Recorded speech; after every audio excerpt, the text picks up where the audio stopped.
শীতকালে গরিবদের কষ্ট।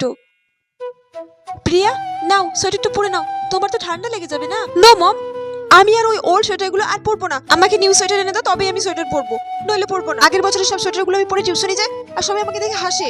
বেটা, তুমি তো জানো তোমার বাবার বিজনেসে একটু প্রবলেম হচ্ছে, সেজন্য তোমাকে নতুন সোয়েটার কিনে দিতে পারছি না। তুমি নাও, এই সোয়েটারটা পরে নাও। এই সোয়েটারটা তো আগের বছরের সোয়েটার, পুরো নতুনের মতো আছে। এছাড়া তো তোমার আগের বছরের 10-12টা নতুন সোয়েটার আছে, সেখান থেকে যে কোনো একটা পরে নাও। আমি কিছুতেই পরবো না, আমার ঠান্ডা লাগুক, তবু আমি আগের বছরের সোয়েটারগুলো পরবো না। আমাকে নতুন সোয়েটার এনে দাও, তবে আমি সোয়েটার পরবো। প্রিয়া, তুমি কিন্তু দিন দিন খুব অবাধ্য হয়ে যাচ্ছ। আমি কিছু জানি না, আমার নিউ সোয়েটার লাগবে, বেস্ট লাগবে।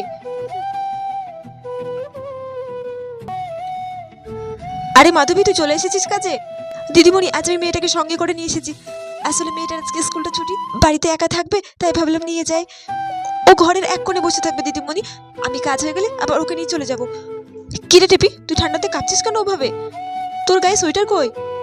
তোর মাও তো ঠান্ডাতে কাঁপছে, তোর মার গায়ে একটা সোয়েটার নেই, আর তুইও একটা সোয়েটার পরে আসিসনি। বাইরে এত ঠান্ডা পড়ছে, তোরা রাস্তা দিয়ে হেঁটে আসলি কি করে?